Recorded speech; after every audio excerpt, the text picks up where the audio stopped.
Hey guys, so a couple of things. First off, I'd like to apologise, I've not really made a video in a while. That's because sadly there was a death in my family, so I've not really been up to doing YouTube videos or commenting or anything like that. So hope you guys understand, but I couldn't really let this day go by. Because this day is St. George's Day, as most people know it, but for people like me, there's a special day. This boy's birthday! It's so out of focus, it's really... hang on. Yeah. Also, this boy on my top. William Shakespeare's birthday is today. So, William Shakespeare was born today, 1564. We believe. So as most of you are familiar, I am a huge Shakespeare nerd. Along with the fact that I've been acting in Shakespeare plays since I was about 5 years old. I also grew up in Stratford-upon-Avon, which is William Shakespeare's hometown, where he was born, where he died. Also, I have worked at all 5 of the Shakespeare properties within the Shakespeare Birthplace Trust group. So that is the William Shakespeare's birthplace, Anne Hathaway's cottage, which is his wife's home, Mary Ann's farm, which is his mum's home, and then Hallscroft, which is his daughter's husband's home, also known as his son-in-law's house, and then New Place. New Place, which is the house that William Shakespeare bought when he came back from London with all his earnings. I had an idea ages ago called Shakespeare Simplified. I had a trailer I made, like, I say trailer, it was me talking to the camera like this. But I made it years ago when I was still at university. And then I made one episode, which was on this day. Last year? Was it a year ago? Or was it longer? I don't know. But essentially, I did Shakespeare Simplified, which was, my original idea was to take a Shakespeare play and boil it down, and so I could basically tell you what on earth was going on in the play. Because quite a lot of people go, how on earth do you understand Shakespeare? Do you understand what's going on? So I thought I'd go through all the plays and just kind of go, this is what's really happening. But I did Much Ado About Nothing, which is my absolute favourite play. And I was really proud of it until I realised it was 45 minutes long. It's way too long for what I originally planned it, but because it's my favourite, I couldn't really stop myself chatting. And then when I was editing, I just didn't think about it really. But I thought I would revisit it. And now I've got a couple more people watching, a couple more people commenting and interacting. I thought I might reach out to you guys to see if any of you were interested in this. So this is sort of like a happy birthday Shakespeare, a couple of things that I could talk about in Shakespeare Simplified that you guys can let me know what part of it are you interested in, because I can go through all the Shakespeare plays like I was going to and do more likely 15 minutes about maximum sort of what the play is actually about and the actual key bits that you should pay attention to, or I could talk about William Shakespeare's life because I've been employed to do so I can give you a couple of really cool facts about his life. For instance, he was born 1564, 23rd of April, but we don't actually know he was born on the 23rd of April. What we do know is he was christened on the 26th of April, and traditionally in those days, because infant mortality was so high, what they would do is they would christen them about 2 or 3 days after they were born. So 26th of April, 23rd of April ties in nicely with St. George's Day, which is the patron saint of England. English Tourism Board might have had something to do with that. Also, fun fact, we do know he died on the 23rd of April. That's because death was processed very quickly. The chances are he died on his birthday. But yeah, so I could talk about his life if you want me to do that as a video. One of my favourite stories I love talking about in the house is how P.T. Barnum relates to William Shakespeare. Not like familiar relation as in like husband, wife and son and daughter, not actually blood relative, but P.T. Barnum, his story relates to William Shakespeare's. Also Charles Dickens. It's a really cool story. So yeah, I can do more stories like that about his actual life if you are interested in that. I know quite a lot of people are interested in history, and then most of the people that probably will be watching my videos are Starkid fans. Might be studying Shakespeare at school, so if you have a particular play that you're studying that you just cannot get your head around, or you've got a play that you don't know if you will like it or not, I can talk you through it. I also did a video years ago called How to Get Into Shakespeare, which was sort of like, because I recorded my voice and did PowerPoint slides, because I did How to Get Into Shakespeare in an interview. That, I mean, it wasn't my worst interview, but I didn't get the job, so it wasn't my best. But I did the video, and it's done alright. It's like, considering I had like 20 subscribers at the time, it was pretty good. But yeah, I can do a revised version of How to Get Into Shakespeare if any of you are just like, I don't get it. I don't get how you can like Shakespeare, Catherine. I don't get it. I can tell you what plays that people might like if you like a certain film genre. I can let you know what plays to avoid. I don't like all the plays. I don't like all the plays, guys. Surprise. But I can also let you know what kind of books, if you want to get interested in Shakespeare, what sort of books to read. For example, this was the first book that really got me into Shakespeare. It's designed for kids. But I still reread it every so often. It's called Mr. William Shakespeare's Plays, but there is Bravo Mr. Shakespeare as well. And it's 6 plays, 6 of his most famous plays in this one. Romeo and Juliet, Winter's Tale, Macbeth, Hamlet, The Tempest, and Julius Caesar. Also, side note, I can tell you about the whole why you don't say Macbeth in a theatre if you want to know the history of that superstition. So it's like a comic strip. It's done. And then you have people along the side. It's all blurred, so I'm really sorry. But you have people along the side pretending like they're watching the play, shouting out, "Oh, that brew smells poisonous. Tell me when it's over. Are you selling or watching? Throw that at the witches, not at me. Behave or I'll put you in the cauldron." Things like that. But I remember reading this as a kid and being like, oh, that's pretty cool. When I was working at the birthplace, we were allowed to have books with us because there would be times where we would just be sat around sometimes. Particularly in the off season. You never bring a book in the summer. There was so many people coming around, which was lovely, but you never really got a chance to sit down. It was like, hey, coming, more people coming. Thousands of people coming through on one day, and you're like, but we were allowed to bring in books as long as they related to Shakespeare, so we couldn't just bring in Harry Potter and things like that. Although you could relate Harry Potter to Shakespeare quite easily. But anyway, these are the books I brought. These are the 2 books. Shakespeare for grown-ups. If you're an adult or an older person like myself, this is a good book because it puts things in our language and makes things a bit easier to understand. And then I got this book, which I took the dust jacket off, which I know quite a lot of bookworms would probably hate me for that. However, it's called How the Classics Made Shakespeare, which again you can't really see.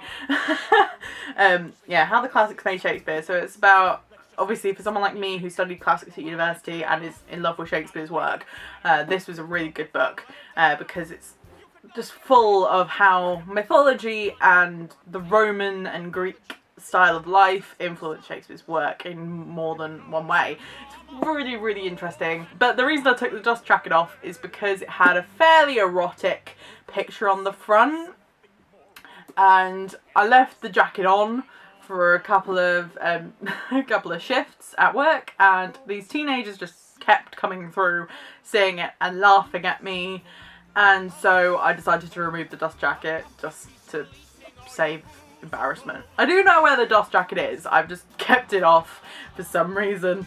I don't really know. I suppose it's because I've not picked it up really since I worked there. But it's not just like serious literature like that you will find with Shakespeare. You've got quite a lot of fun ones as well.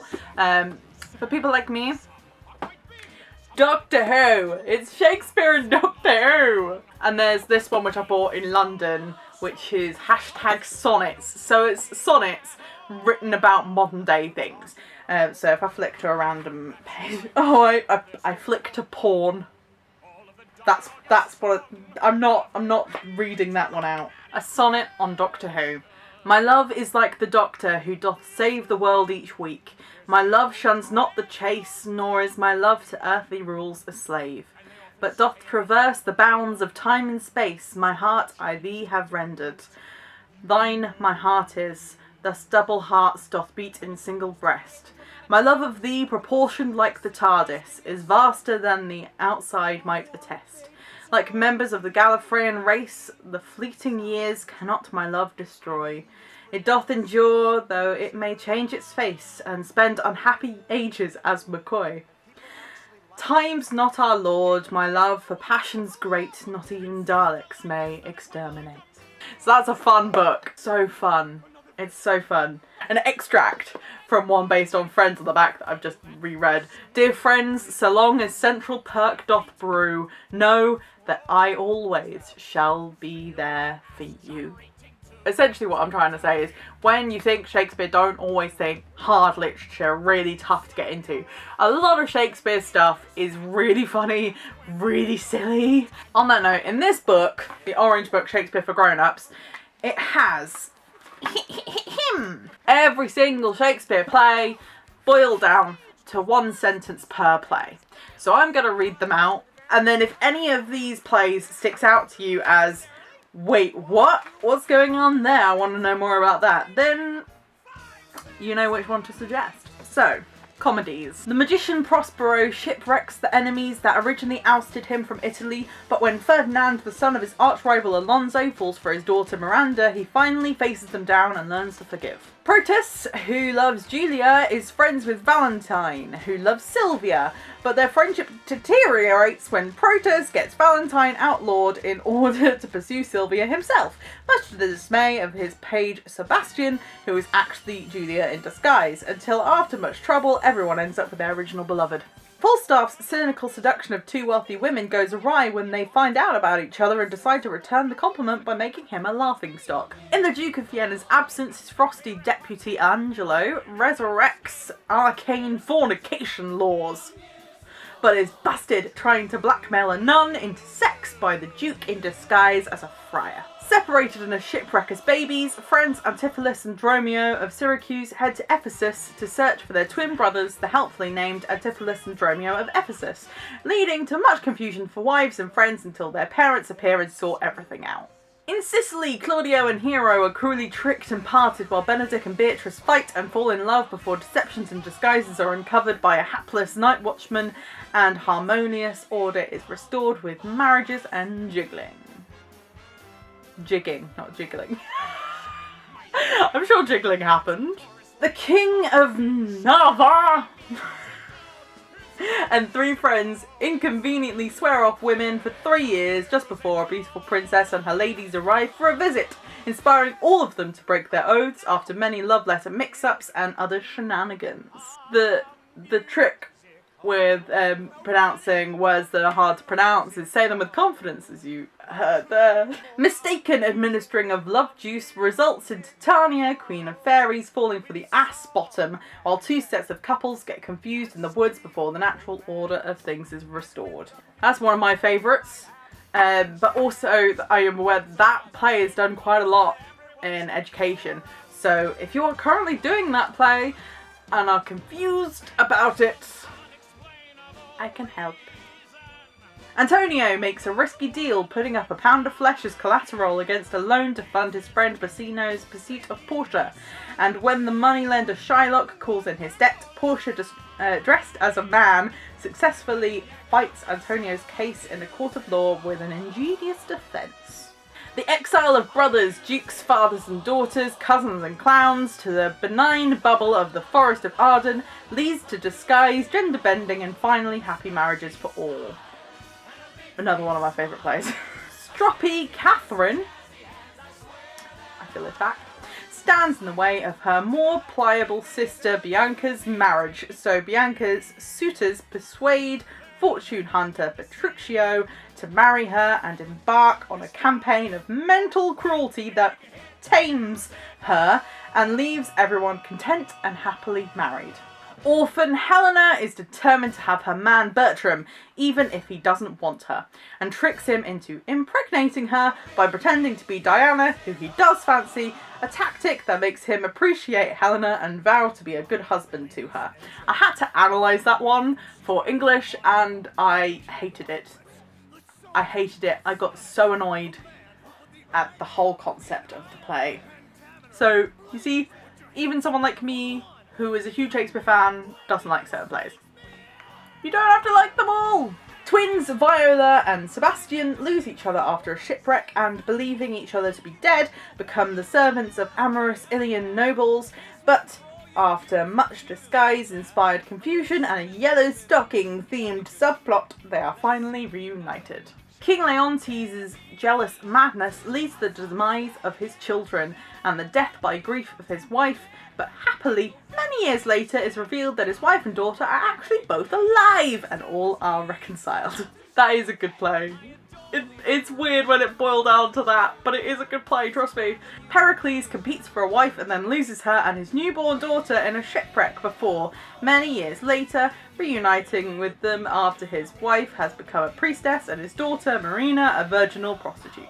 Friends Palamon and Artace fall out over their love for Emilia, but an unbiddable horse means Palamon eventually gets the girl. Moving on to histories now. King John is threatened by an angry nephew, the King of France, and a cardinal, and is finally murdered by a malcontent monk. Proud, long-serving King Richard is finally undone by ambitious Henry Bolingbroke, his own vanity and a penchant for land grabbing. Henry Bolingbroke is now King Henry, but his complete enjoyment of his reign is undermined by worries about his wayward son Hal, and his associations with the drunkard Falstaff and the rebellion of Henry Percy, gloriously nicknamed Hotspur, who eventually is killed by Hal. Hotspur's father avenges his son's death by threatening to cause civil war, news that makes Henry's health decline, until on his deathbed he makes up with his errant son Hal, who rejects his pal Falstaff and prepares to accept the crown as a more sensibly named Henry V. Henry decides to start his reign with a rather punchy request to rule France, which is rejected, but after glorious victory at Agincourt, Princess Catherine of France marries him and the countries are bound together. Henry V is my favourite history. I just think there's really good speeches in it, there's really good language, and it's just a really good play. I just really love it. I know it's like one of the most popular ones, but it's so good. There's a reason it's so good. Young Henry struggles to live up to his heroic father despite dealing successfully with Joan of Arc, although less successfully with his own dastardly dukes. Henry fails to control his nobles. Cue War of the Roses! Side note, I really love the history of the War of the Roses, so if anyone is studying the War of the Roses or just wants to know more about the War of the Roses, I will happily do videos on the War of the Roses. Cool. Henry loses his throne, regains it, soliloquies on a molehill, loses the throne again, and is stabbed to death by the future Richard III. Hunchback Ubervillain has his brother drowned in a barrel of wine, his nephews, the princes in the tower, murdered, poisons his wife, is surprised when people start turning against him, and then gets killed in battle by the future King Henry VII after inconvincingly losing his horse. Inconveniently losing his horse. I'm leaving that there. Henry meets and falls in love with the beautiful Anne Boleyn at one of Cardinal Wolsey's parties, ousting his current wife, crowning Anne as queen, and allowing Cranmer, the Archbishop of Canterbury, to predict great things at the birth of their daughter Elizabeth. People forget that William Shakespeare wrote Henry VIII. I could talk to you endlessly about the politics of some of his plays, for instance why Richard III is painted as such a villain, but that ties in with the War of the Roses and stuff like that. If people really want me, this is a topic I could do till the end of time. Yeah, this is just to turn the water to see if any of you are interested in me ranting on about Shakespeare. For my fellow Steps fans, tragedies! Troilus, Paris and Hector's brother, falls in love with Cressida, the daughter of a Trojan priest, and after a single night of passion, loses her to the Greeks waiting outside the city's walls, cue much teeth gnashing and revenge. Martial hero Coriolanus saves Rome from Volscian invasion, is persuaded to run for consul by his manipulative mother, banished when the people turn on him, dissuaded from enacting revenge on his former home by his family, and finally murdered by those vexing Volscians. Roman general Titus is infuriated when his archenemy and former captive Tamara, queen of the Goths, marries the emperor. Murder, rape, mutilation, cannibalism and infanticide leave pretty much everyone dead. Yeah, it's the bloodiest play pretty much nearly ever, and it's well known that when it gets performed people have fainted due to the shock of it. So yeah, if you like gore and stories like that, Titus Andronicus is the one for you. Unsupportive relatives ruin young lovers' bliss, leading to a fatal fake suicide mix-up. I don't like Romeo and Juliet that much. It's got some amazing like scenes and language in it, but in terms of the actual play, I just can't get past the fact that they're prepared to die for each other after like only knowing each other 3 days. And some productions have meddled with that and kind of had it like they've known each other longer, but they've only just realised they are so deeply in love with each other. And I don't buy it all the time, to be honest, but I know people study Romeo and Juliet. I had to, so if any of you want any help getting your head around Romeo and Juliet, I can help you. Generous playboy Timon goes into debt and leaves Athens to make his home in a cave, whereupon he discovers mounds of gold and dies after realising his only true friend is his servant Flavius. Worthy Roman Brutus, concerned about his dictator's friend's political intentions, gets caught up in a conspiracy that ends with him stabbing a disappointed Caesar before being driven to suicide by his rival Mark Antony's superior oratory and tactics. The Thane Macbeth receives a prophecy from 3 wayward sisters that he'll be King of Scotland, and his murderously ambitious wife helps him to achieve his dream at the very worst price. Again, Macbeth is one that is studied quite a lot, so if any of you need help with that, getting your head around that, or want to know more information about it, as I mentioned earlier, there is a curse around saying the title, Macbeth. I can say it because I'm not in a theatre. I do not count this as a theatre. But if you want more information about that, because I know some people, like pretty much everyone knows that it's called the Scottish play when you're in the theatre, but there's rules and restrictions around it, and I really love theatrical superstitions. For instance, break a leg, and how you never wish a thespian good luck. You say break a leg, or like I wish you well, things like that. You never say good luck to a thespian if they're about to walk on stage. They will kill you. Listless student Prince Hamlet, traumatised by his villainous uncle Claudius's fratricide, is inspired by the ghost of his father to feign insanity, sending his girlfriend Ophelia loopy and resulting in a catastrophic poison and fencing bloodbath. Old King Lear makes a terrible mistake in trusting his bad daughters and exiling his truest child, Cordelia, before going mad on a stormy heath and dying with Cordelia's expired body in his arms. So that's a lovely way of putting the fact that he died cradling his daughter's dead body. Moorish Venetian general Othello skips off to Cyprus with his beloved wife Desdemona and apparent best friend Iago, who makes it his mission to destroy their lives using only a handkerchief and a lot of insinuation. Mark Antony, one of Rome's 3 leaders, neglects his duties in favour of a passionate affair with Egyptian Queen Cleopatra, incurring Caesar's wrath and resulting in their bloody double suicide by sword and more inventively by asp bite. British King Cymbeline, encouraged by his evil queen, banishes his daughter Imogen's secret husband Posthumus and annoys the Romans, but thankfully Imogen resists various ensuing attempts on her life, and it all gets sorted out in the end. So that is every single Shakespeare play. Hopefully that's given you a couple ideas of some of the plays you want to know more about, or some you definitely don't want to know about. So if you want to comment what you want to know more about in this hopefully series. Whether you want me to talk more about his history, his life, his legacy, what he left behind, his family, if you want to know more about specific plays or just anything in general